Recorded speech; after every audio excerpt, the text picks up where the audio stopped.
Good evening, everyone. Call the regular meeting to order at 5:32 PM. May we please have a roll call? Yes.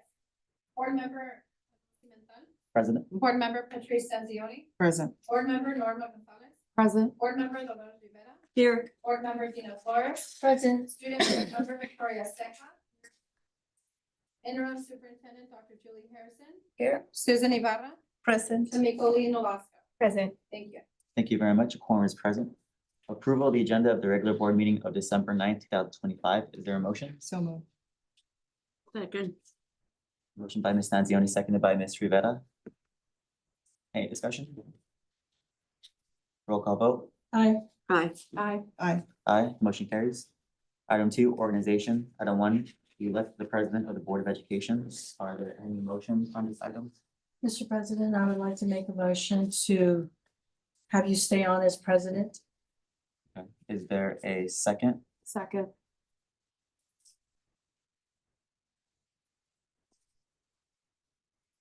Is there any discussion on the motion? Ms. Stanzioni? As much as I'd like to be president for my probably final year in the office. And it was a kind of tradition for all the years of this district until quite recently. I do fully support your sitting at the chair because you run a splendid meeting. Thank you very much. Any, Ms. Flores? My motion comes from the fact that I think you've done a great job working with the bylaws which needed much look over. So that is a good strength. I've seen how you are and heading what this district is heading into. I think continuity is to be said for that. I'd like to see continuity. If not, we'll proceed with the vote. Ms. a roll call vote. Aye. Aye. Aye, motion carries. Mr. Aaron Simenthal is elected president of the Board of Education. We'll move on to item 2, election of the vice president of the Board of Education. Are there any motions? I would like, sorry. No, I already did my first one. I'd like to nominate Ms. Gonzalez as vice president. I myself, from personal experience, thought it was a good learning opportunity to go from clerk my first year to vice president a second year. So that's in the spirit of continuing your education where I'm coming from. So that'd be my motion.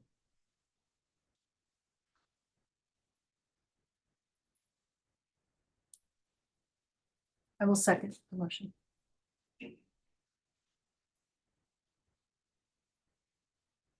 Any discussion? Roll call vote. Aye. Aye. Aye. Aye. Aye. Should I just think about it? No, I was like, do I vote for myself? You may do it. Okay. You vote for yourself. Ms. Gonzalez is elected as president of have seconded yourself. the Board of Education. Item 2 is election of the clerk of the Board of Education. Are there any motions? I nominate Patrice Stanzioni, clerk.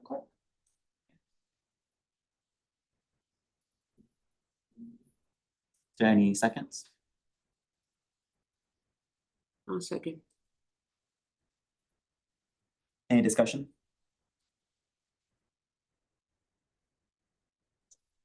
None, roll call vote. Nay. Aye. Aye. Aye. Aye, the motion carries. Patrice Stanzioni is elected clerk of the Board of Education. Item 4 is designate board representative to the Los Angeles County School Trustees Association, LACSTA, for the 25-26 school year. Are there any motions? Not necessarily a motion, but before I do that, are you not the trustee for Luxor currently? Currently, yes. Yes, and I also know that you're a delegate. Is it? Correct. Okay. So I would, because I know nobody here wants to take on that trustee. So you just knock yourself out. I second. I'll interpret that as a motion for Mr. Simenthal. Ms. Flores, is that correct? And then seconded, Ms. Rivera?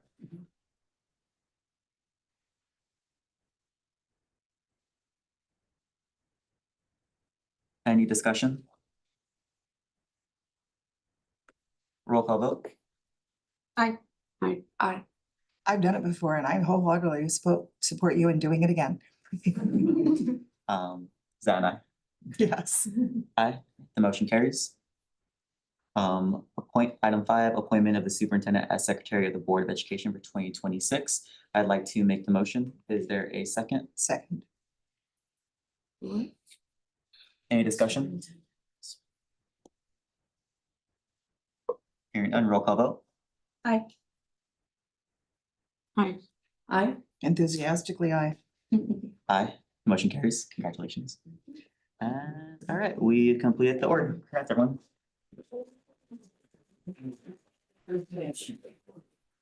Oh, which, okay, this is which, that's what.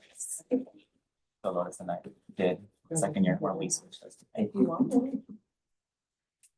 I had 4 and I had you. 4 years.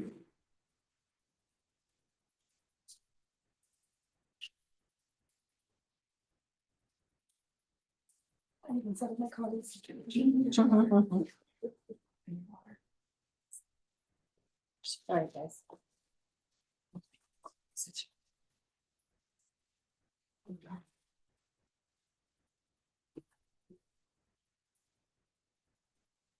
Thank you, Ms. Zimichi. Okay, for July meetings. We'll go to item number 1, which is the Pledge of Allegiance. At this time, I'd like to ask our interim superintendent to lead us in the pledge. If you would please stand and be with your hats and the flag for us. Ready, begin.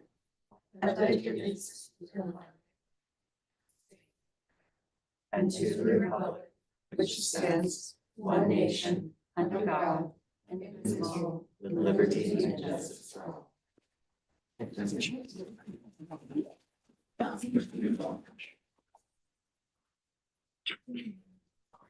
Item 2 is a student board member comments. Don Julian, our Every Line, Every Day attendance campaign continues to make an impact. We've seen steady improvement as families and staff work together to build strong daily attendance habits before winter break. Grade level PLTs have focused on iReady data analysis and SBAC preparation for the spring. Teachers are planning instructional and Tier 2 supports aligned with student needs.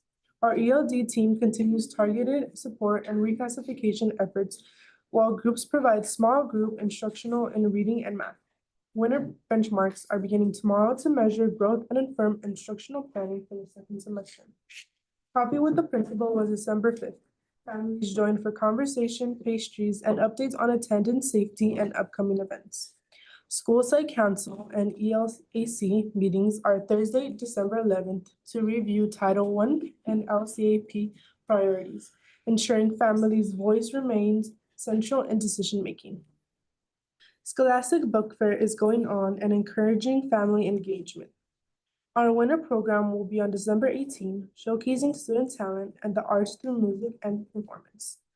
As we wrap up 2025, Don Julian remains committed to belonging, growth, and progress. We thank our students, families, and staff for modeling Line Pride every day and look forward to continuing our Every Line, Every Day mission into 2026. We wish everyone a happy holiday. Van Wyck. Good evening. Bagwood is on the move. Our scholars are continuing to throw their amazing brains as teachers are focusing on building critical thinking skills in reading, writing, and math. Teachers have been collaborating during their PLT time to analyze data and provide rigorous, engaging lessons for our scholars. We celebrated our scholars during our honors assemblies in November and had over 150 scholars from kinder through 5th grade who got an AR movie reward for meeting their AR reading goal for the first trimester. Our music classes are exciting and engaging, and Miss Aurelio, our music teacher, prepared the students for their upcoming winter performance on December 18th. We are proud of the amazing work and great things happening at Van Wyck. Go Wildcats. Sunkist Elementary. Sunkist Tigers are busy at work celebrating meeting our academic goals for the first trimester. We will be celebrating students' achievements and AR with the movie reward. And we will be recognizing students' trimester's achievements next week. These are special opportunities we plan to be sure Tiger Scholars know that hard work is recognized and rewarded. We had a fabulous character trait assembly on Friday, December 5th, and our third grade rocked the stage, teaching us all about citizen, and we learned citizens is all about following rules and helping out. In addition, we honored our dearest PTA supporter, Ms. Betty Brodkin, with a buddy bench dedicated to her in celebration of her services at Sunkist Elementary. Lastly, our Tigers have been preparing all month for our holiday winter program coming up this week. We are so excited to see all our students share their holiday spirit and perform for our students, staff, and family. Edgewood Academy. Our middle school band concert will take place on December 11th, where student musicians will showcase their hard work and growing talent.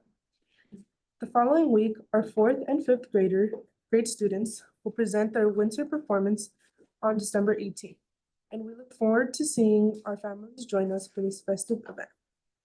From December 15th through 19th, our ASB will host Spirit Week, bringing fun and school pride to campus with holiday-themed dress-up days and activities each day. We appreciate our ASB students for their leadership and creativity in planning this week for the whole school. We also want to recognize our Student of the Month and Citizen of the Month award recipients.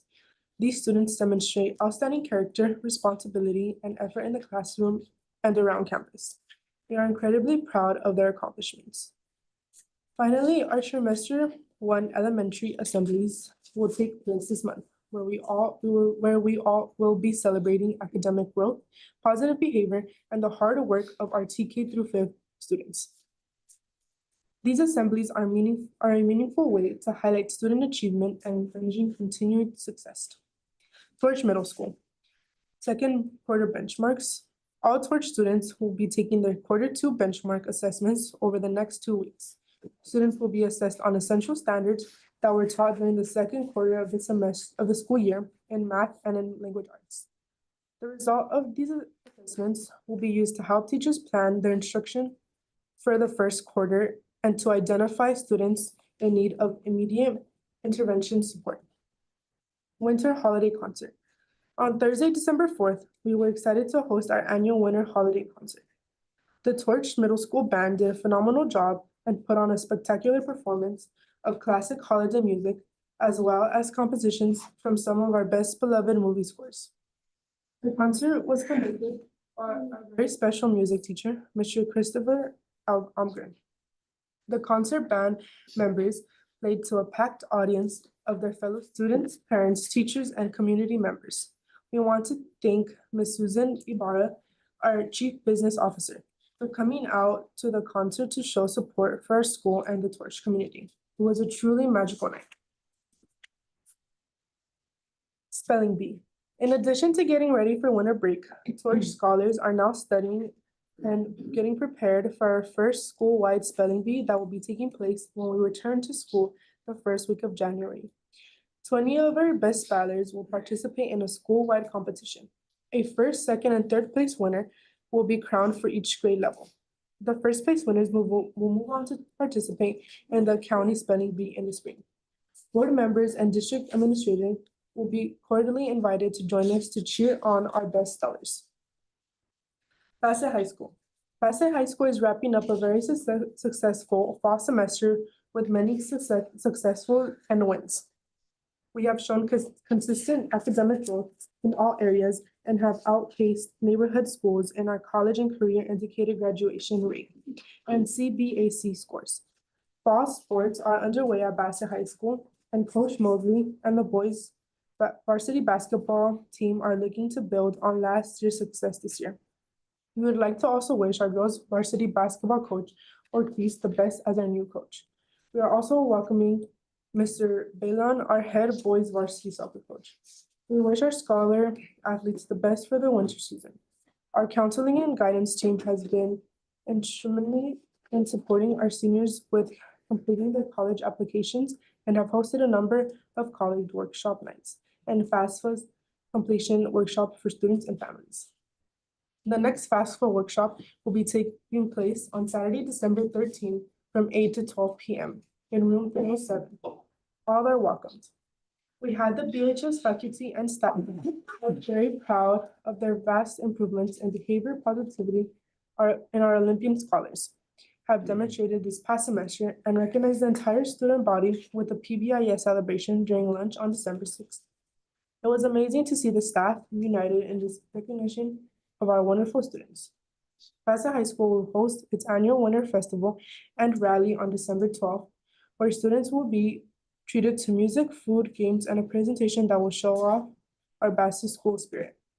Our band will also be performing on December 18th for our annual band winter concert, beginning at 6:30 p.m. All are welcomed. We will celebrate the close of the first semester and look forward to the second semester. We are excited to see the great things our Olympians will accomplish. We would like to wish everyone a great holiday season, and we will see everybody in 2026. It is always a great day to be an Olympian. Nueva Vista High School. Students are finishing up Q2 and our benchmark assessments open this week. We appreciate teacher and staff supporting and helping students stay focused as we head into the final stretch of the semester. Our dual enrollment students are wrapping up their course. This week, they will visit Mount Sac Antonio College to tour the campus, see the library, and receive their Mount Sac student IDs. This is an exciting opportunity for them, and we are proud of their work they have put in. Student leadership is planning activities for the last week before winter break to bring some holiday spirit to campus and keep students engaged as we close out the calendar year. Our CTE programs are now up and running. Graphic students are beginning projects in Photoshop. HVAC students are learning how to draw circuit schematics, and construction students are getting hands-on experience with tools and creating wood ornaments. Students are excited, and it has been great to see them interested and involved. We would like to wish the BAUSD community a happy and safe holiday season. It is always a great day to be an explorer. Thank you very much. We now go to item 3, presentations and recognitions. We have the first interim presentation for 25-26. Dr. Harrison. Yes, thank you. I'd like to bring up Ms. Susan Ibarra, our Chief Business Officer, who has prepared the first interim financial report for us. And tonight she's going to do a report out. And I would be remiss not to thank her for the work that goes into this report because it is quite a heavy lift. So, Ms. Ibarra. Thank you. Thank you, Dr. Harrison. Good evening, President Cimenta, Vice President Gonzalez, board members, Superintendent Dr. Harrison, staff, and community of Bassett. Before I start with my presentation, we can see here that we have a capture of the magical moment that I had the opportunity to attend at church. And I really would like to say a token of appreciation to the maintenance, operations, and grounds team, because all of this is possible as well from their support in ensuring that we have everything ready for our students so that they were able to perform that night. In addition to that, I don't want to take the credit about this report because really behind the scenes, the Director of Fiscal Services, Ms. Vital, she is really the mastermind of putting together all the numbers for the budget report. And in addition to her, there is also a team that supports what we do in the fiscal side of the house. Okay, so then with that, we'll start with first interim financial report. It is very important that for board members to know that the information that the district captures, some of the information comes from the LAA office. What that entity, they provide guidance to the governor.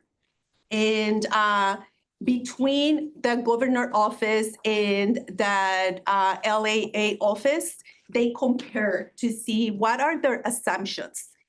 The most important piece of information for me that really calls my attention is that, yes, we have some headwinds in the economy. We do see that we are moving in the right direction. There is some income tax growth, but we also have some budget concerns.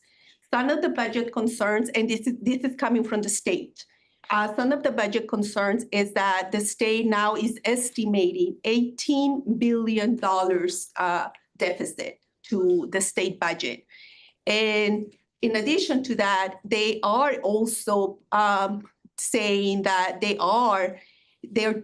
can see a $35 billion annually that is going to start on deficit starting in 27-28. And then in a good note, Proposition 98 guarantee for school districts in the way how we have a base funding. So that won't impact the district in that area, but it will absolutely impact if there is any COLA increase to school districts. So in other words, what is going to be the impact to Bassett? What that translates to? This is information. These are assumptions. These change day to day, depending on how things are moving. And this is one area that it is my responsibility to be informed of what's happening. But in addition to that, it's also a responsibility that I need to think ahead. Do we have a plan, a financial planning? What if this was to happen? What do we do? And for that reason, it's crucial that the district align all expenditures to the projected funding levels with the information that we have up to date. And we monitor the economic conditions. Just a quick reminder that budget cycle starts, we are reviewing the 25-26 current year. We started it back in January 10 of 2025. This is just a visual for you so that you know the cycle. And we are on December 15. By December 15, school districts have to approve the first interim report. And then the next budget cycle will be in March 15. We'll do the second interim. Then September 15 of 2026, the unaudited actuals. And then the final budget cycle for 25-26 will finish in December 15 of 2026. It takes a year and a half to complete the whole budget cycle. The first interim financial report is a mandated report. School districts have to submit this report to Los Angeles County Office of Education by December 15. Not only that we have to analyze what's happening in this current year, but we also have to project what's going to happen in the next 2 years, the out years. The figures that we present in the first interim, actuals are all the way up to October 31st. The remaining is projections. And that's the reason why we're going to have a second interim, because then we have another opportunity to true up where are we at with our projections. And then in addition to that, we need to certify. Are we positive, negative? What is the status of our budget? So, and we are required to certify that we're going to be able to meet the minimum required reserves, including the 2 out years. It's not only 1 year, but as well the other 2 out years. For first interim and for the out 2 years, I'm pleased to report that the district will certify a positive budget, which means is that we're able to sustain our expenditures.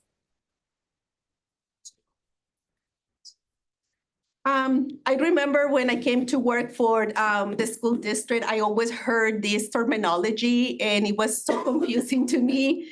What's the meaning of general fund, unrestricted, and so on?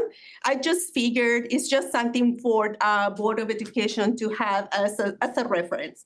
I use this terminology quite so often, is our lingo, and for me comes pretty natural that I forget that this is not the norm for everybody else. But for instance, when we say the reserves of the district, I think it's important for me to explain that the way how we need to see reserves is one-time funds. They are here today, but depending on how we're managing our finances, they might not be there tomorrow. And for that reason, to me, reserves are one time.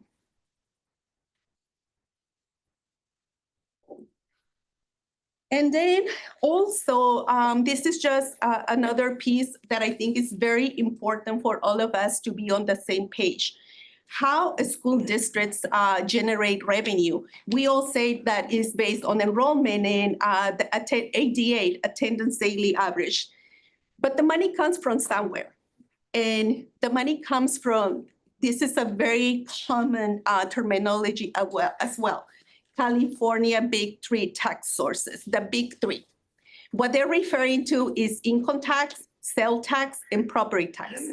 Why is this piece of information important to Bassett? The reason why is because, for instance, property taxes. Our community, Bassett, is a community that is an old community. We are not selling houses, people is not coming in. So people have stayed in those houses, and the taxes that we are collecting, they already cover. There is some protection to property taxpayers, and there is up to 2% that state can collect on property taxes. So as you can see, that has an impact to that revenue collected from the state to be able to fund the public education. Then sales taxes, if the economy is not doing good and people is not acquiring services, so we're not collecting sales taxes. The same goes with income tax, if we have an employment, if people is not working, or if people, whenever the state approves extension to personal income taxes, it has an impact on how much money school districts are gonna be funded. And so then these three components, then essentially this is what funds that LCFF, the local control funding formula revenue, and includes education and any other service that the state provides to the citizens, to taxpayers. In here, this is just a summary of what has been reported in the big financial report that is attached in the board agenda. Is a summary. I mentioned LCFF, the local controlled funding formula. As we can see, that is 77% of our revenue. It is super important that we do understand the implications of the three big taxes, because if those three big taxes have a drop, a decrease, it absolutely will impact the LCFF revenue that comes to the district, which is 77% of the revenue. There are some assumptions, as I mentioned. We do start with a base, which is enrollment. Every single year, a school district has to analyze how are we doing in enrollment? What are we projecting for the years to come in terms of enrollment? We use that as a base. Then we also evaluate attendance. School districts get funded based on attendance, not enrollment. As we can see here, for 25-26, our enrollment is 2,691 students. As of right now, our attendance is at 94.89%, which translates to 2,553.36. But in addition to that, after the pandemic, school districts were really struggling with attendance. And not just attendance, but also declining enrollment. Declining enrollment is an old topic. We all know that the state of California overall is experiencing declining enrollment. So what the state proposed, to help with the decrease in revenue, they proposed to approve the 3-year averaged attendance, which means is that for 25-26, we're not truly using the 2,553 88 attendance, we're using 2,664 higher. And why is that? Because of the 3-year average that the state approved, meaning that we go back 3 years, we add those 3 years and it gets divided into 3, and the district has the choice to select current, prior year, or 3 prior years. And then, and also our unduplicated pupil count, that also plays a role in the way how revenue will either increase or decrease. And the most important component to the LCF planning is COLA increase, the cost of living adjustment, if there is gonna be any COLA increase. So for current year, this year is guaranteed 2.30%. The out years, 3.02 and 3.42 is the projection. Out years, everything is the projection. We also see here a summary of the expenditures. One of the things, as I had mentioned before, the most important asset of any school district is people. And because of that, that takes close to employee benefits, our certificated salaries, and our classified salaries. We're looking at 75% of the expenditures. So 77% of the revenue is generated through LCFF, which depends on taxes. But our expenditures is 75% driven by personnel, which makes sense. As I mentioned, the people is the most important asset of any school district. And then the remaining in here, you can see we have other expenditures. We also have to pay for utilities. We also have to do books and supplies. We also pay for services. And then another piece of expenditure that is not here, but we will project for that is anytime a school district has to book adoptions, textbook adoption, that's a big expense as well, depending on what are we adapting. Also, when we are projecting expenditures, we use some assumptions. One thing that, one more time, people is one of the biggest asset of the district. And then I think the state also recognizes that. And for that reason, the state, we also pays into the retirement. We have an amazing retirement system for all of our employees, which is CalSTRS and CalPERS, but it comes with a cost. The district contributes and the employee contribute. So CalSTRS has been able to stay flat, 19.10%. That's the district contribution. For every dollar that we paid, we have to contribute 19.10%. For that classified members, for every dollar that we paid, we had to pay 26.81%. And as of right now, they are projecting a little increase for CalPERS. In addition to that, when we hired new employees, we have a salary schedule. We start from column 1, but it's normal that a school district offer 5 different columns and different steps, and people moves as they stayed in the district. And that has a cost in the following year. So we know that that's going to be a cost every single year, and we use 1.40% for certificated and 1.10 for classified. In addition to that, the general fund also does a few contributions to different programs. We have special education, we have transportation, and we have routine restricted maintenance. Those 3 programs are essential and crucial to ensure that we're providing the service that our students deserve. Routine restricted maintenance is the funding that we use to maintain our facilities. Just as a reminder, the state does not provide any funding for facilities. The school district is 100% responsible for ensuring that we are maintaining our own facilities. I'm talking about like the day-to-day repairs,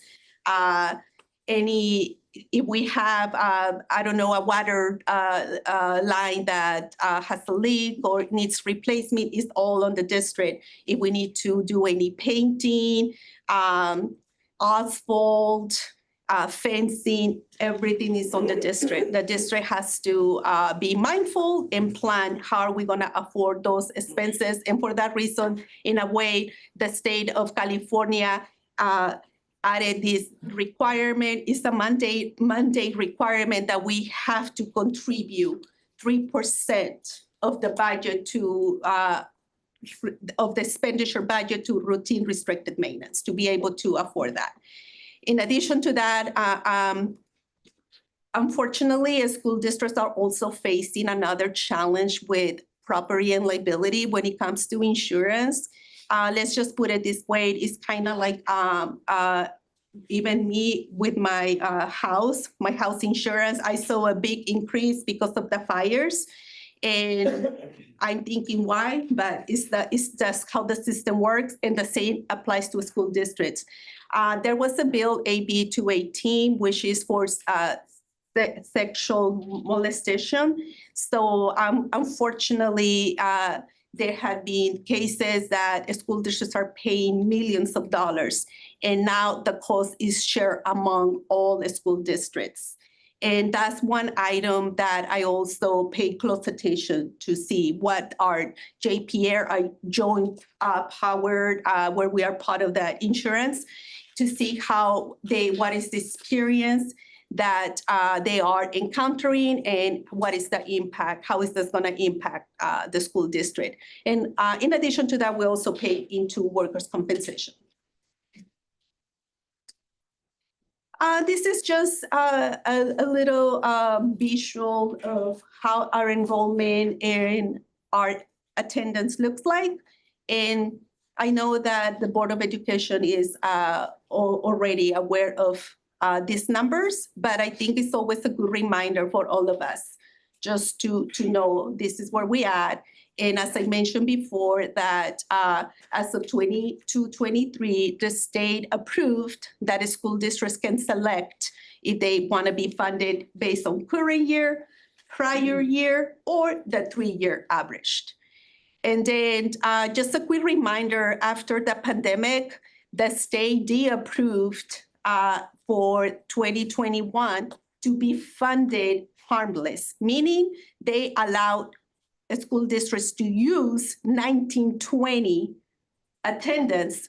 And then from there, that really has helped not only Bassett, but many other districts that were experiencing decline in enrollment. This is one of the most important pieces of information for any Board of Education and for CBO. In here, we have the multi-year projection. For current year, we are projecting, and this is only the unrestricted side, not the restricted. Restricted dollars, we get $1, and we have to spend that $1 on what is allowable for those grants. School districts utilize the unrestricted funds, which is LCFF. In here, we are projecting total revenues of $44.9 million for this year. Our total expenditures are 38.4. Our contributions 8.1. If we subtract 38 and $8 million from the 44, we can see that we are spending more than the revenue that is coming in. We are at and this is what we call deficit spending. So we are at $1.6 million deficit spending for 25-26. We start the year with $22.7 million. That's our ending fund balance, reserves per se, right? But we need to take into an account that we, out of the 22.7, we need to cover that deficit spending 1.6. So now the new projected ending fund balance is $21 million. So for and we do this every year. So 26, 27, we are projecting revenues higher, 45.8. Why is that? Because of the COLA increase, the 3.02. However, we're also projecting higher expenditures. Why is that? Because we have an increase in PERS, CalPERS. We also know that we're gonna have a step in colon. Those are a given. So I know that that's gonna happen. So then that deficit spending for 26, 27, $1.7 million. And we can see how our beginning balance of 22.7 million as of this year, by 27, 28, by the end of 27, 28, is going to be $17.3 million because of the deficit spending that we have in every year. And then I would like to also just point out, as I mentioned, 26, 27, and 27, 28, these are projections. The state is saying right now the data that we have available is that the LCFF revenue is going to have a COLA increase of 3.02 and 3.42. What that translates to Bassett LCFF revenue is an increase of 889,000 and then 272,000 in the 2 out years. But hypothetically, let's just say that the state decides no COLA increase. Then we can also calculate, okay, how is that gonna impact? Then now means that there is no increase. We're just gonna calculate a straight revenue and possible 26, 27, we're gonna bring less revenue for $129,000 and then 27, 28, $1.1 million. So the two together, we're looking at 1 point because they compound. It's important that we understand that if you're getting less for $129,000 in 1 year, your beginning balance in the next year is gonna be less. So it's at $1.5 million possible. And in here, I know that we say, wow, we are projecting that our ending fund balance for 25, 26 is $21 million. It sounds like a lot of money in the ending fund balance. For me, it does.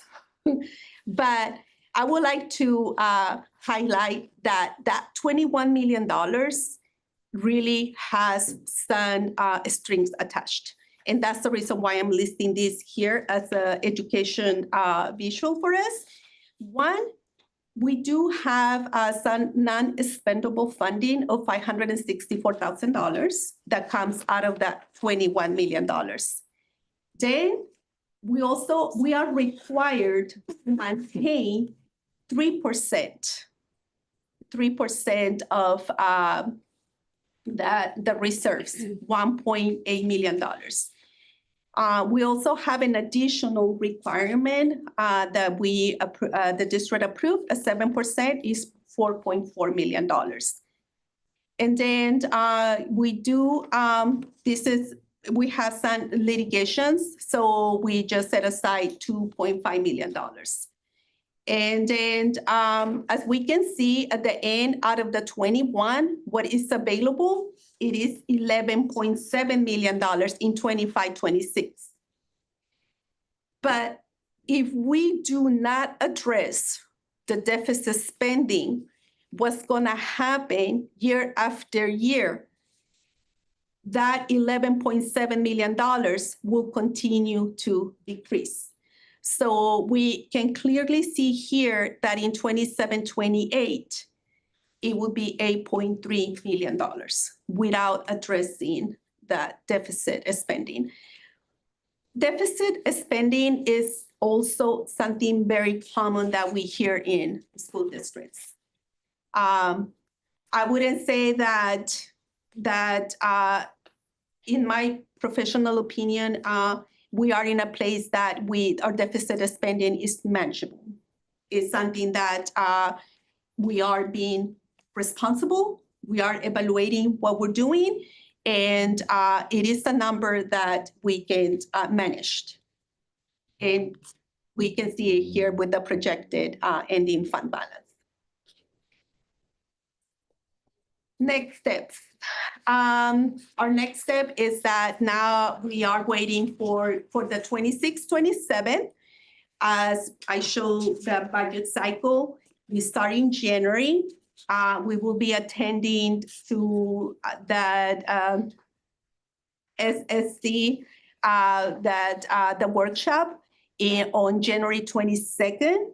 Then in March, we'll bring the second interim to provide another update to Board of Education. How are we doing in current year? And with the new information that we're gonna have in this work on the January budget, we'll go ahead and update that out years if needed.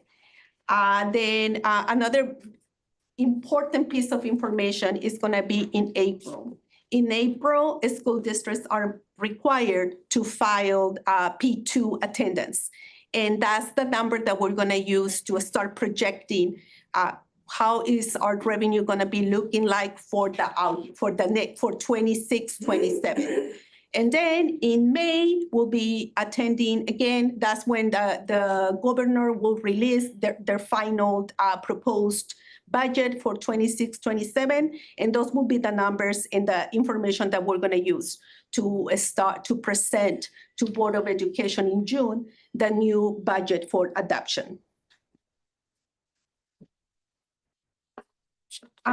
Just would like to take a minute to thank Board of Education for the support and for your commitment and for providing the district executive cabinet with clear direction on what are we doing next for our school and our students. Thank you. Thank you. Are there any questions from the board? Ms. Flores? Yeah, thank you so much. This is a great presentation. And yeah, so we need to seek additional revenue streams, which we all know. Okay, but going to Prop 98, So my understanding is Prop 98 guarantees that 40%, approximately 40% of the state's general revenue has to go to education. So did I misunderstand? So are you saying that there will think, so right off the top, 40% needs to go to education. So what I'm saying is, did I misunderstand that maybe some things need to be taken care of and then the 40%? No, that's what I mean. If for whatever reason that deficit continue to increase, what the state is projecting, like they have to guarantee whatever was the 40% in 25-26 to be the same exact number in 26-27. So, and overall, the state's revenues, they tend to fluctuate. So even though some will say that the state revenues are increasing, as we have more and more companies leaving California, there goes the revenues with them. So yeah, so that there could be a chance for that. And then the state's biggest for schools, it comes from income taxes. Yeah, the income taxes, and we all know that he needs That to is get paid correct. no matter what. Okay, so there you go. But the state also finds way on how to navigate that. And then one of the things that they do is that one item that can potentially be in a matter of districts not getting is COLA. That's like, let's just think that the state overproject the revenues and now they identify that their deficit spending is continues to increase, what the governor will propose, no COLA increase. They do guarantee the Prop 98, right? We have that guarantee, but then the one thing that is not a guarantee is COLA increases, the cost of living. And I'm sorry, one last question. Sure.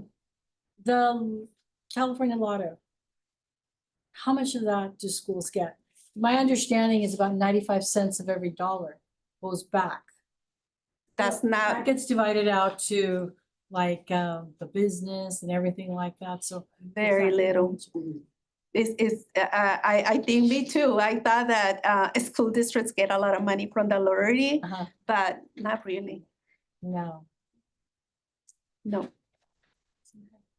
I don't Thank you so know much. the exact percentage, but I can get that information for you, but it's not a substantial dollar amount. Ms. Gonzalez?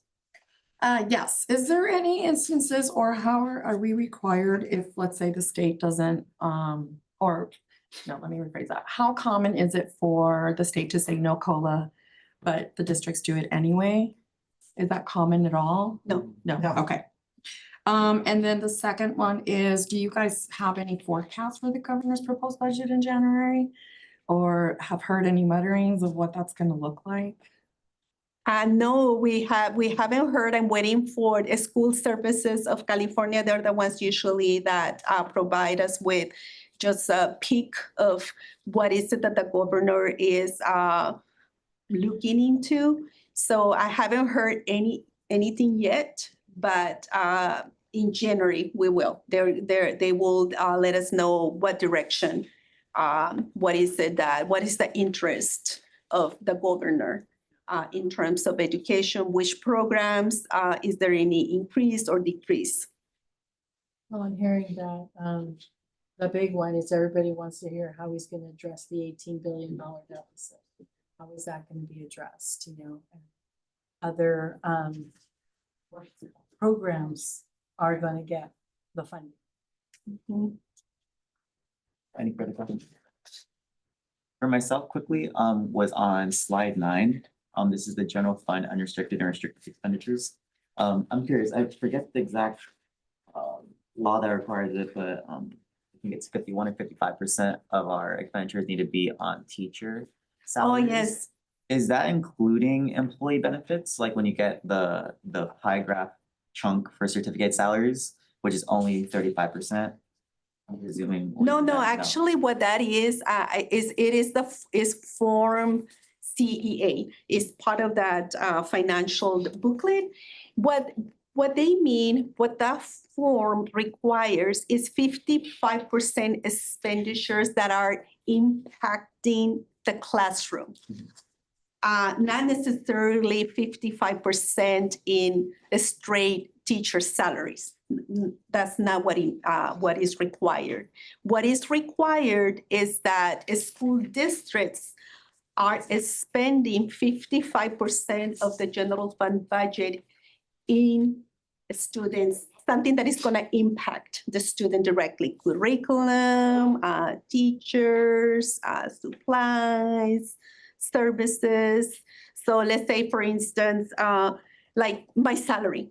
I cannot recognize my salary as something that is part of the 55% because I'm not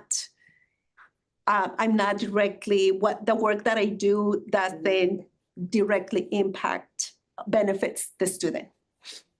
Thank you. Okay, no problem. Thank you very much. Go on to informational items. Item number 1 is public comments related to closed session items. The board will now begin public comment portion of the meeting. All public comment cards for both closed session and open session items must be submitted by this point of the meeting. The board will now hear public comments related to closed session only. Comments which do not address specific closed session agenda items will not be heard during this time, but may be heard during the public comments related to open session.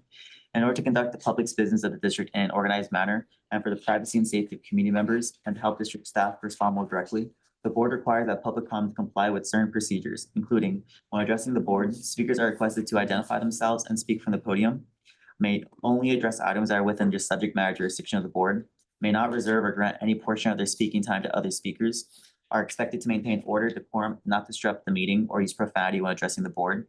The complaint should follow the district's complaint procedure before addressing the board. Speakers are to adhere to the applicable time limit of 3 minutes.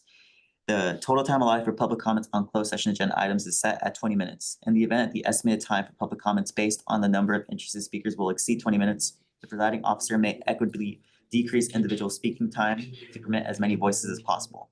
Pursuant to state law and board bylaws, the presiding officer may remove a disruptive individual from the board meeting so long as the individual is first warned by the presiding officer that their behavior is disrupting the meeting, and failure to cease such behavior may result in removal. If the behavior does not promptly cease, the individual may be removed. To ensure speakers can be heard clearly, members of the audience are requested to maintain a quiet listening environment and silence electronic devices. The board is committed to facilitating the public comment portion of the meeting in an inclusive and organized manner to hear from the community in which the board serves and is accountable to. Thank you. Are these all closed? Open? There is no for closed? Oh, good luck with that. Okay. So there are none for closed sessions, so we will go to public comments related to open sessions, which are the same rules. So we will start with, the first one I have here is Manuel Maldonado. Good evening, ladies and gentlemen, member of the board, audience. I am here as a community member, longtime community member. And I would like to address two issues, well, actually three issues in regards to this school district. As you know, I own two properties in the vicinity and I pay taxes. As a matter of fact, looking at the presentation that was just done, my property taxes just kind of doubled because we built a new house in the back of the property. But anyways, hopefully we'll get more revenue from the state. And it's sad to see that the state is considering higher revenues, higher monies to the people in incarceration than the students in schools. It's sad to see that, but hopefully we will change that. The other thing I wanted to address is in regards to the Flanner property. Now that superintendent is gone, I hope you kind of sit down, powwow, and review what the definition or what the decision, I'm sorry, not definition, decision will be made in terms of Flanner, the Flanner property. I think that Flanner property has a lot of potential to be reutilized by the district to attract potential students, potential people in our school district. That property could be probably utilized not only as a preschool, but could also be utilized for special education students who might need to catch up with credits or may need to catch up with other classes and utilize that facility. That facility has a lot of potential and is well encompassed in a very highly dense residential area. And doing it otherwise, it will create an impact that perhaps you may regret it, and even lawsuits may be coming towards you for loss of property because the streets are very narrow. And for a large fire truck to navigate through those streets will be almost impossible to do so. And we saw it a few years back when one of the houses burned down. The fire trucks couldn't get in because of the parking and the narrow street. The other thing I wanted to address is, I don't know if Bassett does it, but potentially bringing new students into Bassett would be bringing career day to high schools and invite middle schools and even elementary schools. I think students need to be encouraged to look into their future and go and become perhaps teachers. And I'm very pleased to say my daughter was just sworn last Tuesday as attorney. She passed her state bar. She's a proctor of our community. She grew up in La Puente, and I'm very proud to say that she passed her state bar, which is very difficult to do so, and she was sworn last Tuesday. So give it a thought and leave Flanner property as it is and give it other uses for communities to be happy with. Thank you. Have a good evening. Next one we have is Sam Brown.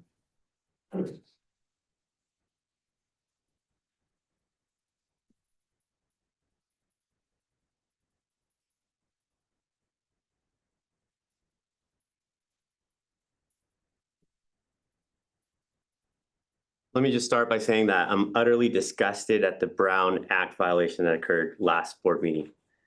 I think it's despicable that a member of the public arrives, submits their card on a timely basis, and out of fear of disrupting the kumbaya moment, is rejected and denied from speaking.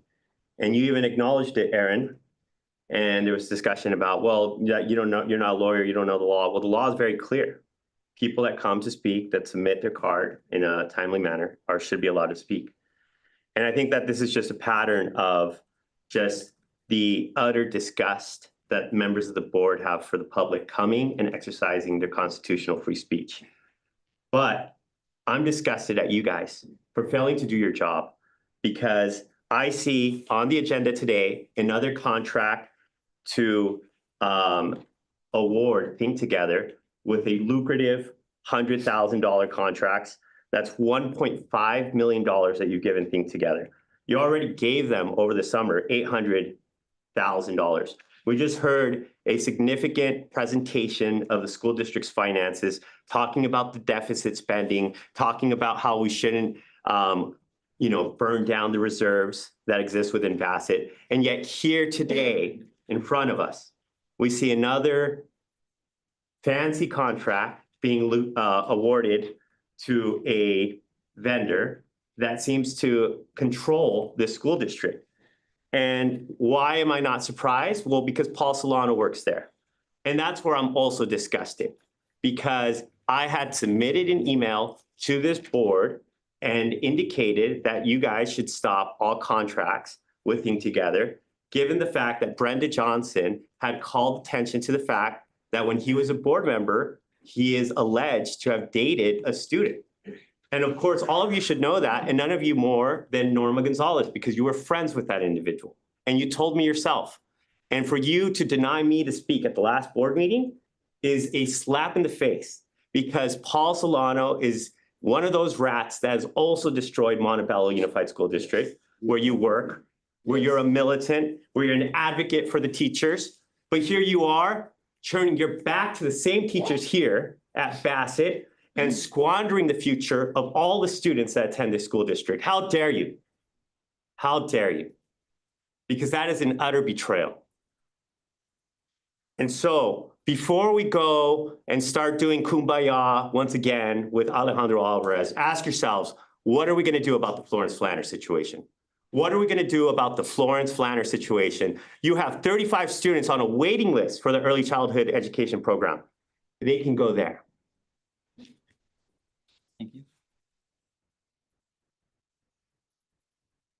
We have Jim. Boy, oh boy, this seems kind of tame by now. Dr. Superintendent, Board President, board members, student reps, community members regarding the Flanner property. When thinking about a title or a theme for this message, I considered using Matt Taibbi's essay in which he denounced storm property as a vampire squid wrapped around the face of humanity, relentlessly jamming its blood funnel into anything that smells like money. But instead, I settled on the quote mostly attributed to Martin Luther King, his profound message that the arc of the moral universe is long, but it bends towards justice. You folks have in your hands the opportunity to right a wrong forced on the people by those vampire squids from 70, 80 years ago. They just age in place and pass it on to the next young vampire. Back when the citrus groves were being plowed under for much needed housing in the San Gabriel Valley, those vampire squids gave no thought to providing open space for recreational use. They were relentlessly jamming their blood funnel into anything that smelled like money. So now we find ourselves in a region with insufficient open space. Hyperbole, you say? Well, just consider the recent master plan communities like, let's say, Irvine. They learned from the mistakes of the past, and indeed, they provided abundant open space for their residents. Certainly per capita, a hell of a lot more than we have in the eastern San Gabriel Valley. But you folks having the once in a lifetime power in your hands to correct that wrong. But that's only if you agree with all these activists representing the people, because working people can't get out here to let you know what they're thinking. That's what we do. For this Bassett Unified Area, it was an egregious planning sin. You can assist that arc of the moral universe bend towards justice. You guys can do that. Remember the voters put you up here to do the right by them. We call on you to do the right thing. And I remember the Sopranos would refer to it as wetting their beaks. Don't do it. Don't do it. Remember, the voters put you up here to do the right by them. We call on you again to do the right thing.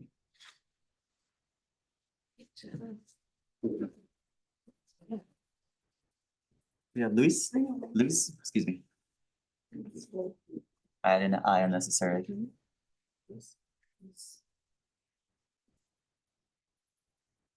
Okay, thank you. President, Vice President, board members, community activists. The name's Luz, and I'm here talking about the Florence Flanner. And you know, it's a early development center. It could be used even after school. We see we're losing our parks, we're losing property. And all we're doing is letting developers in to build homes that we can't afford. I've seen condos going for 800,000. I'm a teacher, I can't afford it. You're a teacher, you can't afford it. And so why are we letting them come in and steal our property? The community is here begging you to do the right thing. We are. We're begging you to do the right thing for the children, not for us so much, but the children that need places to play, need places to go out there and expend the energy. Let's think about the children. Let's think about the community. You could use it after school for seniors, 4-H club, market. You could do a lot of things if you would just put your mind to it and come up with these ideas. And not just you, why don't you bring the community in and have the community work with you? After all, we're part of this. We're tied into this. We voted for a lot of you people. We expect you to listen to us and not just listen, but to do some of the things that we're asking you to do. Don't throw our money away. Don't throw away everything, because then you're going to have activists coming when your time is up, term is up, to get you out. And we don't want to do that. We want to work with you. We want to work with you. So I'm asking you to please rethink about that. I do want to bring something up too. On a side note, it really bothered me that a person couldn't speak at the last meeting. And you know, I had to think about that, because you know what? We're all women. Look at all the women here. And I say at one time as a woman, you couldn't vote, couldn't buy a house on your own. You got married and you were considered property. And you know that. You, even in some countries now, a guy can say, I divorced you, and you're divorced. They throw you out. You're like, you're nothing. Couldn't open a bank account. And if you did, your husband could go in there, his name's on there, and take it from you. You used to get beaten up. And the cops would say, well, what'd you do to deserve it? Your mom used to say, does he put a roof over your head? Yeah, okay, take it. So you went through all this, our ancestors went through all that, and you refused to let someone speak because you didn't want to hear what he had to say. You didn't want him to hear how he is going to maybe not always agree with you, but disagree. He's disagreeing because he's trying to get you to think outside the box. Thank you.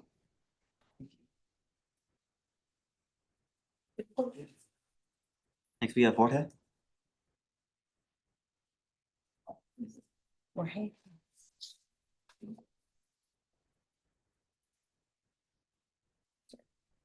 Good evening, President Cimentel, interim superintendent and board members. My name is Jorge del Real Carlos.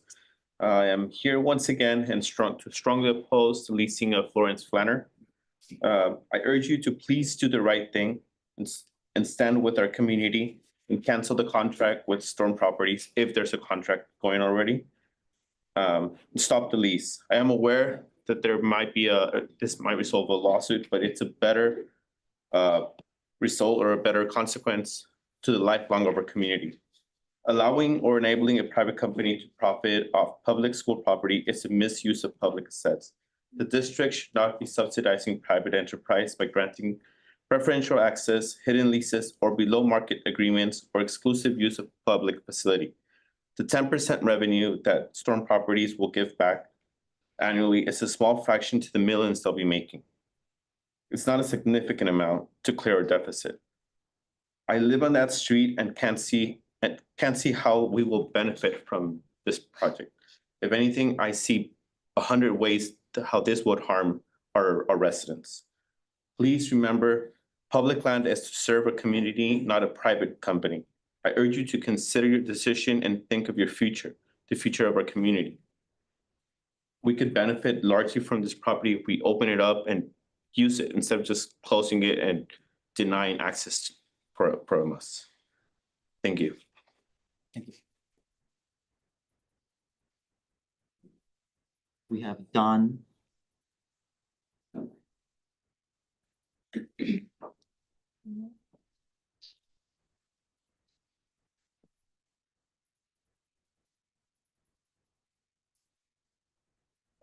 Thank you, Mr. President, members of the board, Superintendent, Interim Superintendent, Dr. Harrison, senior staff. My name is Don C. Moss. I'm a longtime community advocate in the area. I first wanted to thank both Ms. Stanzioni and Mr. Simmenthal for deferring from tradition for continuity of board function. That was very valuable in my opinion. I have been very concerned about the foundational knowledge of the board. From the very start of the artificial excitement, Mr. Samuel West Brown has been peddling to and about the local school boards and district superintendents. I have been absolutely amazed that board members have swallowed his hogwash. I would like the board members to tell me how many members of this board have actually taken the 4 new member training courses provided by the California School Boards Association. Perhaps a show of hands, how many of you have taken them? All 4 of them? I believe these courses provide the basic knowledge that board members must have to provide the necessary oversight that their job demands. I believe that it is time for the board to implement a formal requirement in the board rules that all new board members must complete the 4 new member courses before the end of their first year of service. I think that's very important because there's foundational information here that has been lost or not acted on. Thank you very much.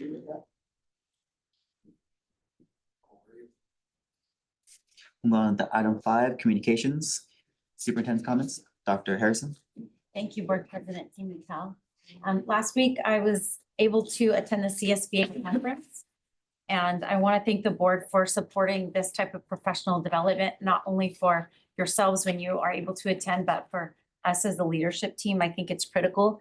And it is a great opportunity for all of you here, myself included, to experience some of those masters in governance. That's where we get that. So I appreciate that year over year that you've continued to support that and those learning opportunities. Today, I was able to visit a school, a local school, with our middle school principal and several staff members.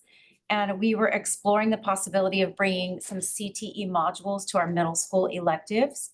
So we were able to see Paxton Patterson program in action at a really successful school.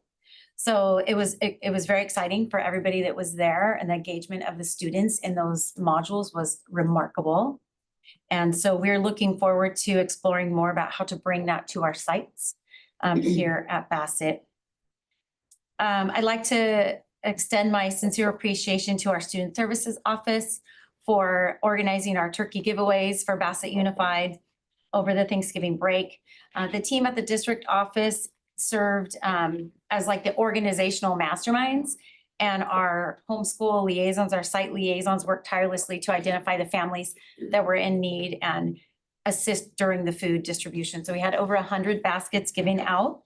We're grateful to Triton and Supervisor Hilda Solis' office for their donations directly to the district that we were able to then distribute, and also to St. Louis of France and Delhaven for providing meals directly to our families year after year.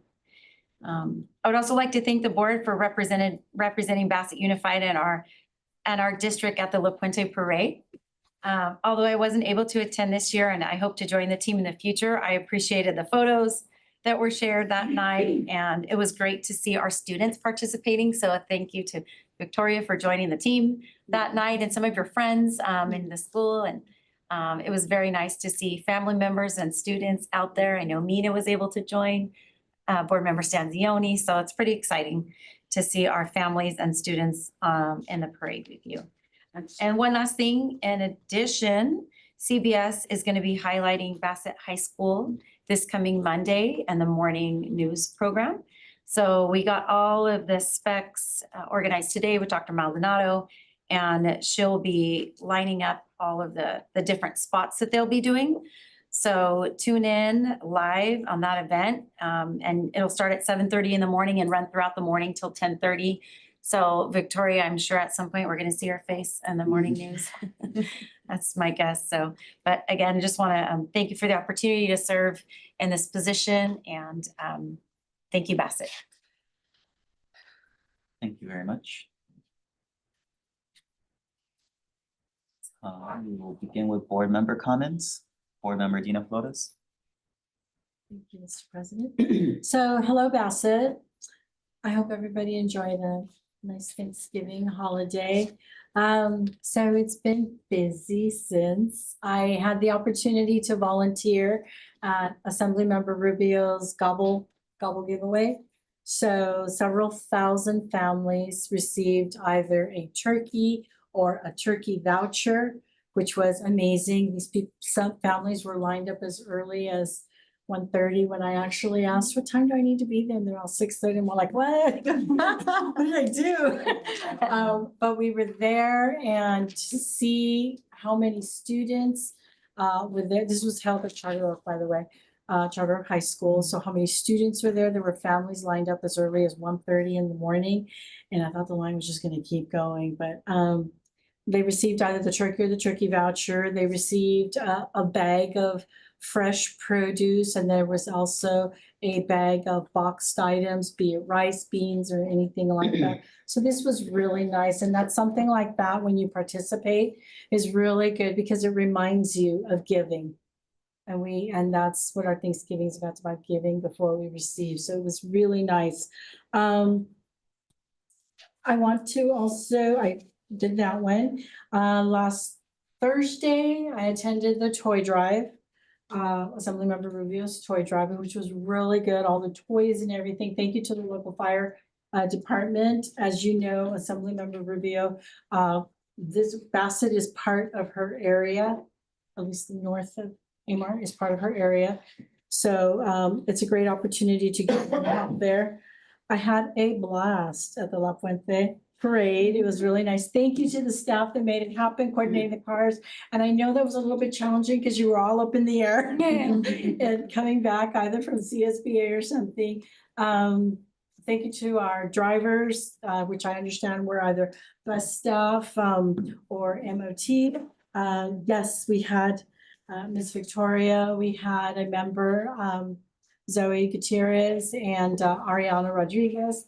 that are ASD members. They participate in sports. So, and it was great. It was really great and fun to have it all happen. The best part of it was before the parade actually started, we had a big group photo, and it was our board, Hacienda La Puente's board, and the student board members all participated in the picture. That was very nice. Let me see. I want to thank the staff at Bassett High School for the student appreciation that they coordinated and put together for last Friday. I think the students at Bassett High School were treated to snacks, pizza, chips, soda. It was all put together by the Bassett staff, and that is great. And it's just an appreciation for all the good work our students are doing. Fabulous. I'm excited for the upcoming Bassett Community Council Parade. That's this Saturday. Ms. Carol Tula has worked endlessly hard for this, putting this together in about a month. She's doing great. So students, it will start over at the grocery warehouse, and it's going to end at San Angelo Park. And there will be a toy giveaway to students. So that's really good. So I encourage everybody, just come out and join us, and let's put together some community pride there. I would like to say that thank the community members that came and spoke. I know it takes a lot to come up here and speak, but I also would like to encourage them to stay and hear the board member comments, because when I hear that we are not doing for students, that's not entirely true, because I could name a bunch of items that we have done. We are the Board of Education. Our responsibility is to ensure that our students have the resources they need and resources and opportunities that they need to succeed. For the suggestion that was made to have a career day, are they aware that we do have a career day and we have a college day? All these things are already happening. Much of, and this is just my personal opinion, I mean, no offense to anybody, much of what's going on right now in our state, in our country, is we don't come to the table to talk. We just have one opinion, one mindset, and that's what goes out. So again, I invite, and I've said this before and I'll say it again, I really invite the community, come have a conversation with our superintendent, interim superintendent. Come have a conversation, get the facts, and things like that. We did hear the budget presentation, and we're not in dire straits. Dire straits was 7 years ago. We're not there. Okay, so do we need to create additional revenue streams? Yes, we do. Yes, we do, because it's going to get to the point where every penny counts. I work in higher ed, and let me tell you, you think you had it bad here in K-12? You should see how higher ed is. Mr. President, you work in higher ed too. So the funding, it's everywhere. It's everywhere. How can we do it? Those are all great programs, and working together, I think we can accomplish more than coming and attacking a board, especially a board member, without even having a meeting. Hey, how do I understand this? This is what I'm understanding. Can you explain this to me? Let's have the conversation first before we come and attack. And again, I really encourage them to stay. It would have been great for some people to come and have heard Dr. Alvarez's 5-year state of the district. But we come, we give our comment, and we leave. But there's more to be said. And we sit here and we listen. I invite them to come and just talk to the superintendent. Get the facts.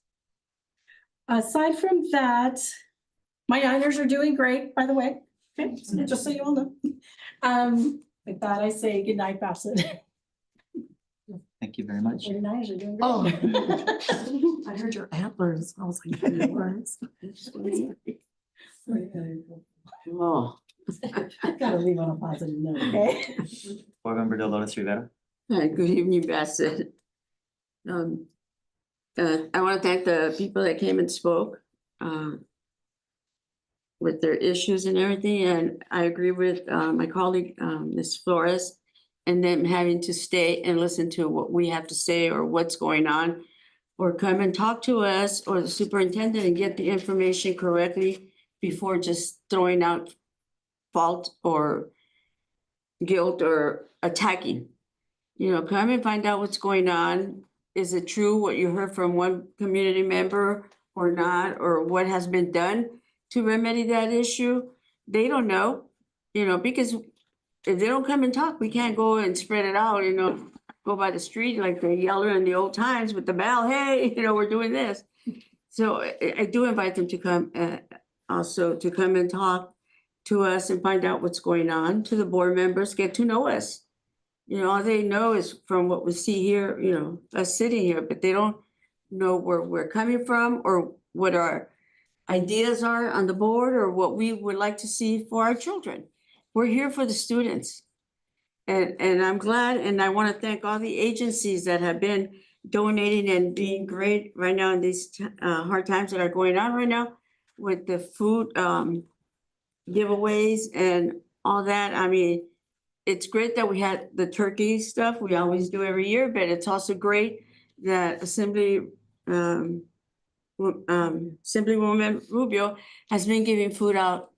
And also Supervisor Solis had given food out. They had a big event at the up on Azusa at the equestrian area, that area. And the lines were big. And that's how much the need is in our community, in all San Gabriel.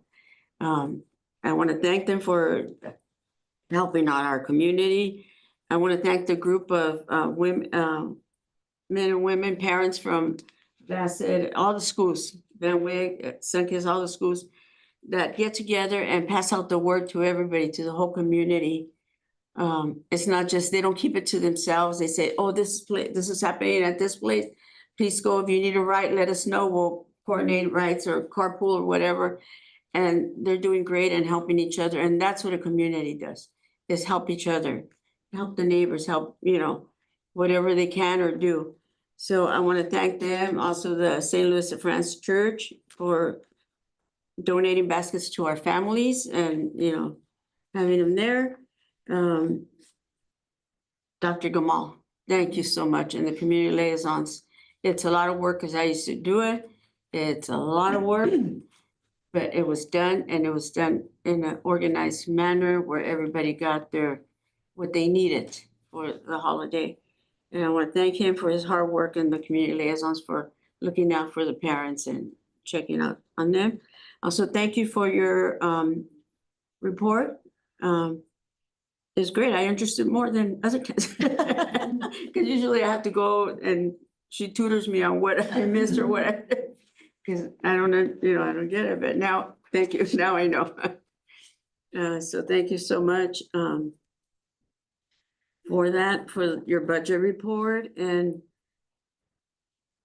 Dr. Harrison, thank you for taking the job and stepping in and doing what needs to be done, leading our district in the way that we are going. So thank you. And I hope everybody had a great Thanksgiving and you're all getting ready for Christmas, Hanukkah, what else? Hanukkah, Kwanzaa, Vespa, whatever.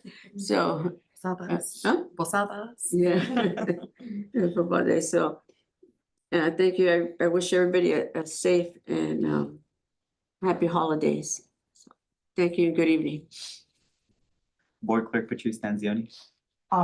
Good evening. I'd like to thank the community for coming out. But as I've said before, your impassioned speeches, while we are listening, are better served at the Baldwin Park City Council, as they have the power at this point. And I would suggest that they go over there because it's just the appropriate venue for their concerns. But I will have to say this, a couple of days ago, 20 Avenue was shut down for a reason in the morning. And all the cars had to come down Cagliaro and turn in front of Van Wyck Elementary. What a nightmare. It was ludicrous to see the parking lot and cars weren't moving. And I sat there for 10 minutes at Denwig and Cagliaro. And it's gonna impact the neighborhood if if those houses go in there. But it's not for us at this point. It is for the Bolingbrook City Council. And we are genuine about our concern for you, and we are listening, but that is the venue I suggest you go to. The Christmas parade was wonderful fun, and I thoroughly enjoyed in seeing both of my instructional assistants there with their families. Families of past students and present students screaming my name was like kind of cool. Also almost losing my voice because of saying Merry Christmas so many times. I totally embarrassed my niece who rode in the car with me and who was very accurate aim with candy. Yes, I threw it candy. She threw it at their feet. I threw it together. She did it at their feet. But if you have not gone to that parade or any other parade, I highly suggest it because it's full of spectacular color and joy. And this month we start with our new interim superintendent, and I'm full of hope and I'm quite confident that she'll find a stronger path for us, directly focused on our children. Oftentimes I'd said that we made a great hire when we hired Dr. Harrison, and I firmly believe that, and I will continue to, as she's shown us even in one short week that she's focused in there. And as we are in full swing of the holiday season, please let us remember the reason for the season, for whatever your beliefs or your faith, they're all based on peace and hope. But also remember that it's a very difficult time for people who've lost loved ones, either recently or years and years ago. It's a difficult time for those who are alone or without what is expected during this time. It's a difficult time for people with anxiety or depression, anxiety from the shopping malls and the parking lots. And it's a crazy time. So let us show grace and patience with everybody around us because we don't know their story. So have a wonderful holiday season. We will see you again once before it, but be safe. Thank you. Board Vice President Norma Gonzalez. I just want to start by saying that I am beholden to no one but the students, the parents, the educators of this community. So if anyone wants to run for a position like this, I am open for mentoring, guidance, because it's best done without outside influence. And I am proud to say that, I was able to do that. I was able to be here by my own strength. And so I just want to, say to the community, thank you for coming and voicing your concerns. But at the end of the day, I am beholden to no one but the students, the parents, and the educators and the staff that make up Bassett Unified School District. And, if there's anything that they need, they know that I am there for them.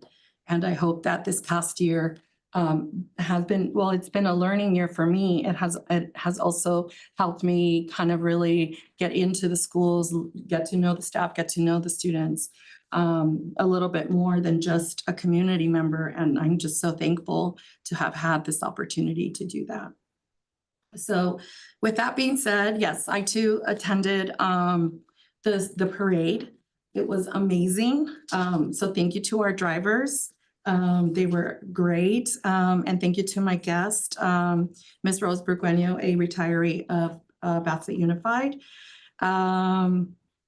Thank you to the Bassett High School staff for that appreciation of their students. I'm looking forward to actually the parade this weekend. We were also invited to that, so I'm looking forward to that. And what else? So on November 29th, just going back because we didn't have a meeting before that or after that, right after that. On November 29th, it marked the 50th anniversary of the Individuals with Disability Education Act, which we also known as IDEA. 50 years, that's, a landmark civil rights legislation. And as a special education teacher, we know what that means for our students. It means opportunities, it means accessibility, it means access to curriculum, it means equity. So I just wanted to, kind of acknowledge that spectacular milestone of 50 years, but it's only been 50 years and we need to make sure that we continue to move forward and make progress when it comes to our students with special needs. So in that aspect, I want to give a shout out to our Spectacular Coffee group of students. It's a student-run enterprise. And so if there's anything that, you know, the staff or the students need, I am more than happy to help with that. Anything. Just please reach out to me, the staff. You know, I would love to see that in action also. So an invite. I would love to see the Spectacular Cafe in action. And I believe, and welcome to our interim superintendent, Dr. Harrison. In this year that I have been with the board, I have learned that she is very dedicated to what she does. And she just has a way of being able to, you know, have her door open and listen. And so I hope that that continues and that we see many more doors open in your time with us as interim superintendent. Thank you. Thank you very much. For myself, I thank you for bringing. I was just said it as idea. So I did not know that it was 50th anniversary, and I guess that's just not part of the many bullet points I have. But you take that for granted, especially now with I have my goddaughter, my niece who's special needs as well. Huge thank you to both of you who work professionally in special ed, and to all the staff who may be watching, because it's hard. You know, it's just me and her. I'm like, why are you guys leaving to the store? Don't leave, I'm terrified of her. She's strong. Unnecessary brick to the head sometimes. You're like, fine, I'll put it back on frozen. But no, thank you. Okay, to my regular scheduled comments. Welcome, Dr. Harrison, to our interim superintendent schools. Of course, I think we all know very immediately how well you were received by our employees in your position as assistant supervisor services. I think there was a lot of people probably speculating it, and obviously we have to keep that tight. But you know, I think everyone is really happy with you at the HIM. So welcome. We know you're going to do great. In the 9 days you've been officially on the job, you've proven yourself really well. So looking forward to working with you. As my colleagues, I was joined by most of us. Thank you everyone for coming. I was with Victoria on our ride for the parade last week. It was cold. It was cold, but it was good. Last year, I didn't think we were allowed to do like candy, and this year we had candy, which was nice. And as Victoria knows, like I was real heavy-handed, did not have a good aim at all. We ran out of like candy like pretty quickly when we were still on Glendora.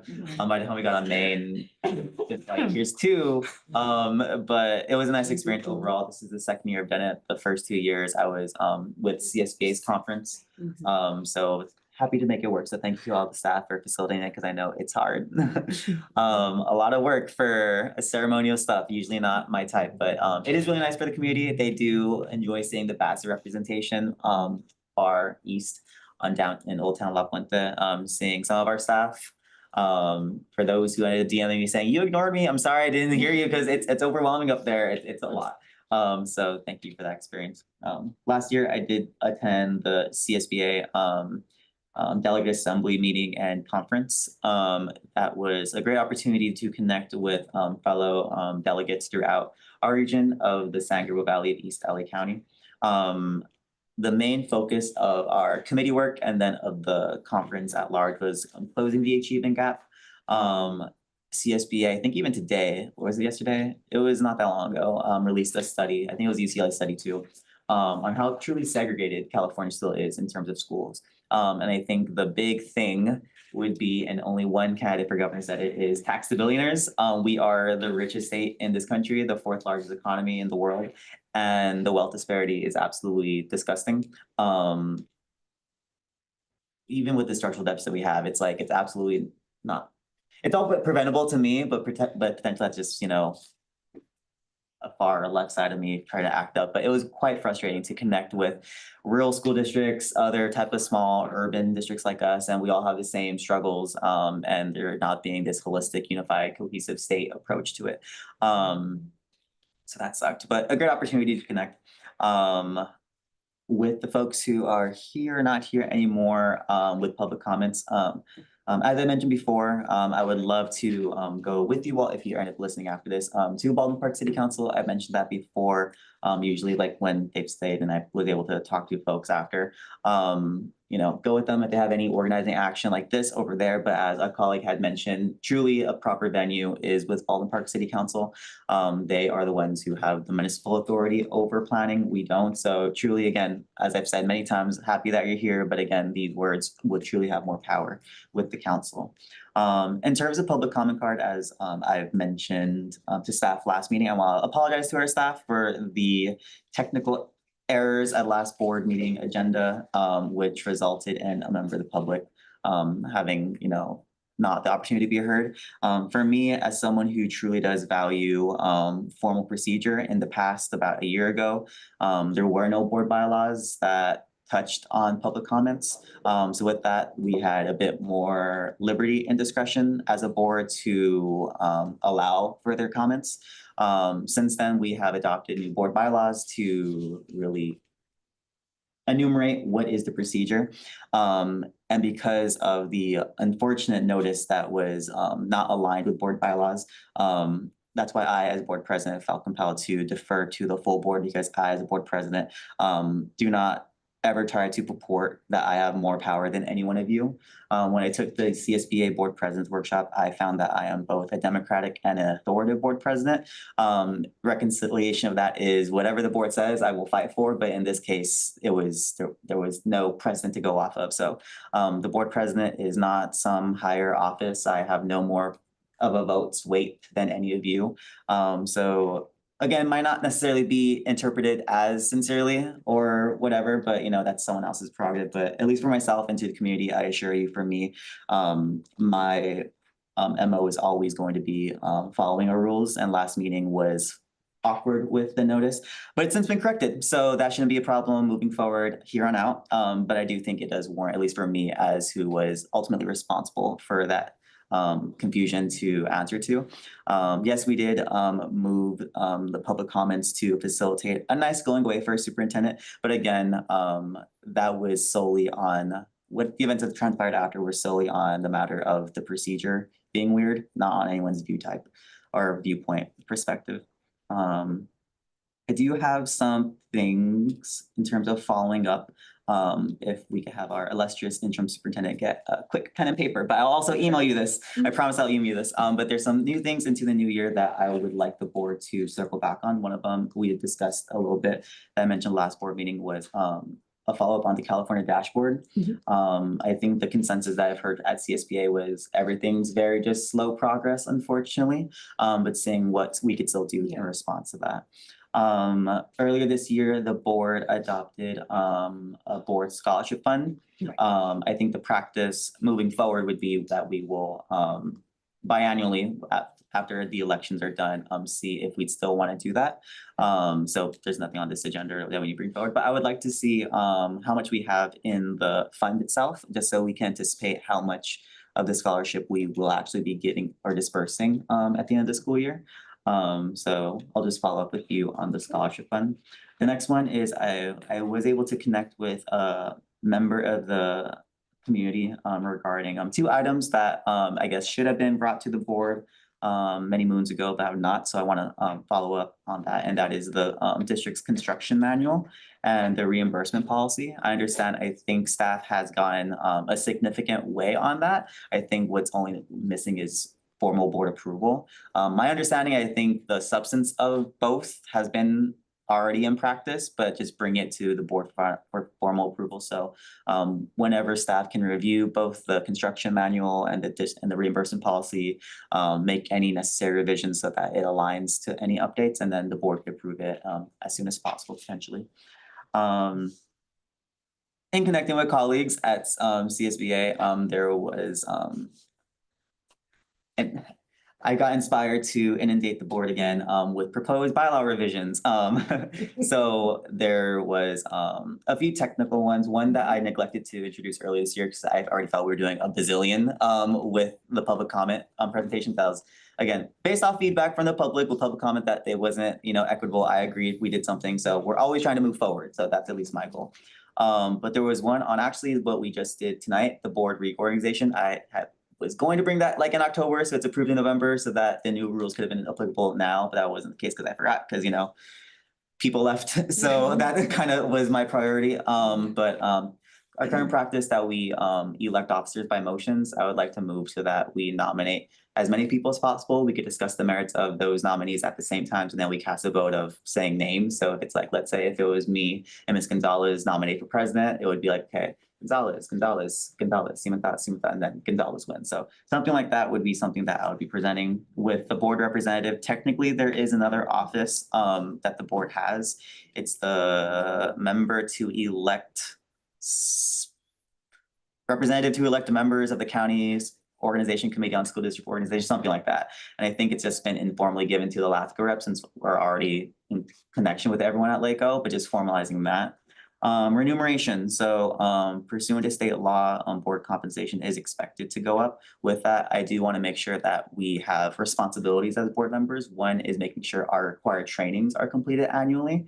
That is my job, unfortunately, at UCLA, is to be that training person from HR, annoying, sorry, HR. But at the very least, if we are getting paid as board members, we should make sure that we do take our trainings seriously.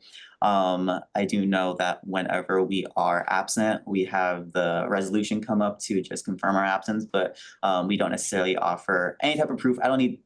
By law, I don't think we can ask for doctor's notes or anything, but a simple declaration of I was sick, I had jury duty, X, Y, and Z, something to kind of show the effort that we take our absence seriously. It's not to be a thing. So that's one thing. Training. So actually very serendipitous that a member of the public brought it up, but in talking to colleagues for a couple weeks and months now, the concept of potentially requiring masters in governance of board members within 2 years, not necessarily 1 year, because it is rather restrictive. Sometimes the dates aren't always available if they're in person or remote, if things cancel. So I don't want it to be necessarily that restricted, but it is, a really great program for board members to understand the complexities of governance. So potentially adding that, codifying locally the ethics training that state law requires us. Potentially even mandating Brown Act training at least once in your term, preferably in your first 2 years. That's not formally required that we take Brown Act training. It's just kind of a consequence of what's the Brown Act, so we get trained, but it's not required, so potentially that. The most complex, novel, potentially controversial, but I think really important bylaw comes out of Glendale, USD. They're the first in the state of California to adopt an ethics code, which outlines what are the ethical canons for a board member and potentially what is the procedure for complaints. There is a complaint procedure for all of our district staff, but not necessarily one for board members. It is protected with criteria. If not every single criteria identified in the policy are met, then it can be summarily dismissed. So I don't think we should expect a bunch of even if there are a bunch of filings, as I'm sure could happen, whoever would file the complaint can summarily see, does it meet all the criteria? No, it's dismissed. And only if it meets all the criteria would it actually go into an investigation. If it's substantiated or not substantiated, then there's no action. If there's substantiated, then you go to the board for us to potentially do whatever we have to do. But I think it goes and aligns with, code of ethics. I 1000% understand why we have members of the public who might be cynical of local government, especially those who might not understand all the good things we do. And I think the progress that Bassett is making, but you look around at other local governments, you look at cities, you look at the feds, you look at everyone else, and I at least can acknowledge why people would be suspect of us. So at least adding another layer of we're doing our parts of being ethical, I think would be great. So those will be presented to the board whenever I'm done with them. I first need to discuss it with our interim superintendent and then of course get it viewed by a council, whoever wants to get the billable hours on that. So that'll be that. I did get asked by a few members of our community and I say this not necessarily as board president, but just as a board member individual. Again, we are all equal. So I say this just in the spirit of ensuring that this body works efficiently and effectively. And it's a recall to our board protocols. One comment that I got from a member of the community was that the board should respect the decision of the board as a whole. I think when individuals kind of have their remarks that go from just simply I disagree respectfully to a bit more disrespectful, I think that comes across in the community, or they thought that comes across the community as a little bit distasteful. So that's some feedback that was shared with me. One feedback that I got from a member of the community was that as board members, we are chosen by our community to participate in the board meetings, so to participate fully. And then the last comment that I got from a member of the community was that we as individual board members need to work through the superintendent only. We do not as individuals have any power to direct or inquire of staff. We only have power at duly noticed public meetings when we act as majority. So again, those are just, I'm the messenger that I'm not necessarily, that I don't necessarily, these are not comments that come from me of my own initiative, but these are just comments that I have been asked with a degree of discretion by members of the community to convey to the board. I think they did that because I'm board president, but I reject the premise that as board president, I am the cop of the board. We are all mutually accountable to each other and the conduct that we have to make sure that this board works effectively. So in that spirit, I just share that fake comment to you all.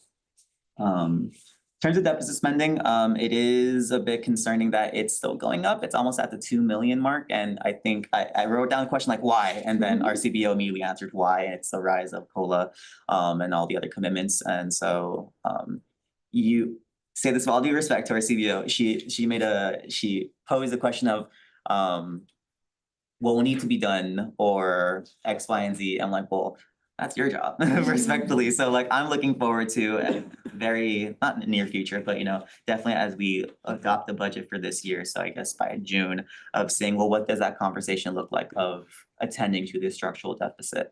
I will cryptically just say that, and we'll follow up back in June. To our YouTube listeners, I want to say thank you for listening in, if not in live, but sometime later. I got in the last couple weeks, it's nice, but a very interesting amount of DMs and emails and just like comments from as I'm in the school sites like, hey, we listen. I'm like, I didn't expect that you didn't, but like these are people who they're not necessarily super involved in CSEA or BTA. I'd say they're our average employees, good for them. But it is nice for them to be like, hey, we listen. I heard what you said. I heard all the comments. You should do this, Y, and Z. So thank you for listening. Now that we know, listen, I know it does feel nice and that we're at least talking. But to this board, at least who I am accountable as board president, I thank you all for the honor of being reelected unanimously to a second term. Truly take nothing for granted. So this is kind of a shock just because, again, nothing's for granted. I hope that in my first year, acknowledging that wasn't perfect, definitely made some mistakes and learned, but appreciate the opportunity to continue to lead in this role. Hopefully the sake of continuity isn't the only reason. It'd be nice to think like he actually can do the job, but it is appreciated. And to, of course, the community who I'm accountable as a board member. This is my last year of my term. So I don't fear the voters because I don't find anyone adversarial. I know in my heart of hearts that this is a volunteer position and I've been honored to be chosen for a 4-year term. And if I am chosen for another 4-year term, if I decide to run, it is a complete gift of the electorate. If you judge that I am worthy of continuing in office, that is on you. So I say that in the spirit of knowing that nothing's for granted. And in this last year I have, especially as board president, I look forward to doing as much as I can to continue to affect change, both on a governance level and culturally throughout the district. So I'm looking forward to that as we begin the next year, 2026. I'm sorry, next school year is 26-27. That's going to be annoying. Yeah, I saw that. I'm like, gross. But for the rest of this year, I am super happy to lead us as president. So thank you very much. It took people a little longer there. Yeah. So closed session. Item 1 is conference with labor negotiators pursuant to Government Code Section 54957.6. Item number 2 is conference with legal counsel, potential litigation pursuant to Government Code Section 54956.92 cases. And item number 3 is conference with labor negotiators, Board President Aaron Cimental, and Salvador Hogan Jr., General Counsel, in the matter of an unrepresented employee. If there's no objection, I'd like to go into closed session at 7:26 PM.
So we present that I know for us and social security.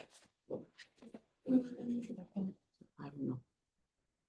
I don't wanna say, because it's just weird. Yes, we're little. It's okay. You can stay. Meeting's over. You wish. We're live. Thanks on.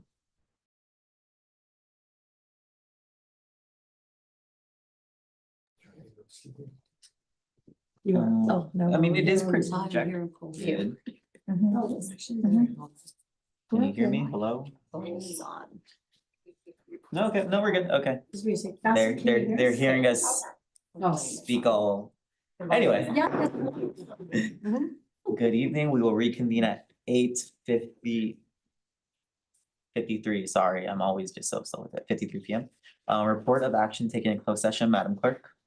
In closed session on a motion by Vice President Gonzalez and a second by Member Rivera, and a vote of 5 members approve and 0 members opposed, 0 members abstain, and the governing board took action to reject Keenan claim number 657874. Thank you very much. We will move on to discussion action items. Item 1 is approval of resolutions. There is resolution 018-26, election to participate in the classified school employee summer assistant program, and resolution 019-26, authorized designated signatures and certification of signatures. Is there any objection with considering both these resolutions at the same time? Hearing none, is there a motion to approve both resolutions? Move. Ms. Rivera, is there a second? Second. And Gonzalez, Mhm. is there any discussion on the motion? Hearing none, roll call vote. Aye. Aye. Aye. Aye. Aye, the motion carries. Item 2 is appoint candidate to the Citizens Bond Oversight Committee effective December 10th, 2025. The superintendent recommends the Board of Education consider the following applicant to the Citizens Bond Oversight Committee effective December 10th, 2025. Karen Fairley from Edgewood Academy PTSA. I would like to make a motion to appoint the candidate as the PTA member of the Joint Bond Oversight Committee. A second. Thank you. Karen Fairley. Huh? Karen Fairley. And that's a motion by Cimental, second by Flores. Any discussion on the motion? Who's a candidate? Karen Fairley, would you like to ask? What? I'm sorry. Karen Ferry. Karen who wants to Ferry be and that- appointed to the Bond yes. Oversight Committee. And the application's on the agenda item attachment. Do you have any questions for the superintendent? No. Just wanna know who.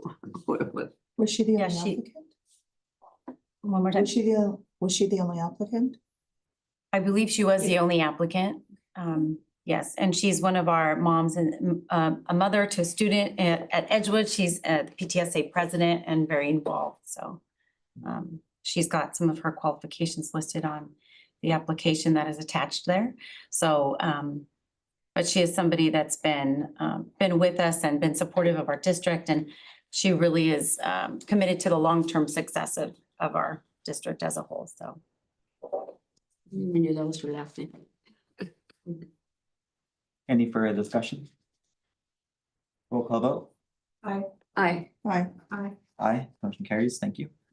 Item number 3, schedule of regular board meeting dates for 2026. The superintendent recommends the Board of Education approve the schedule of regular board meeting dates for 2026 pursuant to board bylaws 9100 and 9320 as identified below. They are held at 5:30 PM on Tuesdays on December 16th, 2025, January 13th, 2026, January 27th, 2026, February 17th, 2026, March 10th, 2026, March 24th, 2026, April 21st, 2026, May 19th, 2026, June 9th, 2026, June 23rd, 2026, July 14th, 2026, July 28th, 2026, August 11th, 2026, September 8th, 2026, September 22nd, 2026, October 10th, 2026, November 17th, 2026, December 8th, 2026, and December 15th, 2026. Is there a motion? I moved. Oh. Second. Okay, motion by Ms. Flores, seconded by Ms. Rivera. Any discussion? It's Tamiko's birthday on September 8th. It's her birthday on one of the board meetings. So That's where we're gonna have something super controversial. Make sure there's a bunch of public comment. On her birthday. I do want to say, these slightly differ from proposed dates. I appreciate staff letting me know. I think it was August. We aligned the August 8th now to better align when school starts. And then the December dates, initially the reorg for next year was gonna be on a Friday just to get everything done in the same week, but then staff suggested not to, because Fridays are usually a big day or for the festivities like the holidays, so that's what these dates are. And as a reminder to the public, 6 months are gonna be one board meeting, 6 months are gonna be two board meetings to accommodate hopefully not having super long board meetings as much as we can prevent it, so that's that. We'll go with roll call vote.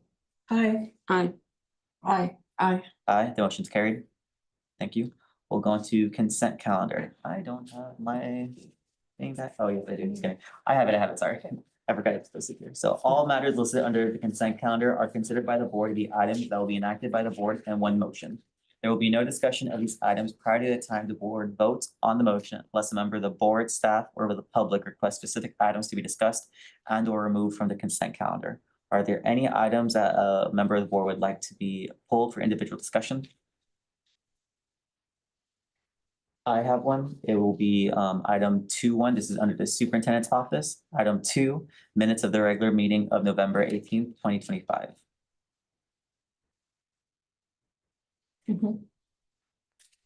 Are there any other items a member would like to pull? Is there a motion to approve the consent calendar as scheduled? So moved. Is there a second? Second. Ms. Gonzalez, any discussion? Roll call vote. Aye. Aye. Aye. Aye, the motion carries. We'll now go on to Superintendent's Office, item 2, minutes of the regular board meeting of November 18th, 2025. The superintendent recommends the Board of Education approve the minutes of the regular board meeting of November 18th, 2025. At this time, I'd like to make a motion to table the minutes. Is there a second? Second. Motion by Mr. Cimental, seconded by Ms. Flores. Discussion. Excuse me? Oh, sorry. There was a discrepancy brought to our attention regarding the minutes, so I'd like the opportunity for them to be corrected. So just to correct the minutes. Yeah. That's why I'm making the motion to table. Yeah. Any further discussion? Roll call vote. Aye. Aye. Aye. Aye. Aye, the motion to table is carried. Thank you very much. We will now go on to adjournment. Next regular board meeting will be held on December 16th, 2025. Adjourn regular board meeting of December 9th, 2025. Is there a motion to adjourn? Motion. Second. Roll call vote. Aye. Aye. Aye. Aye. Aye. We stand adjourned at 9 sharp. Thank you.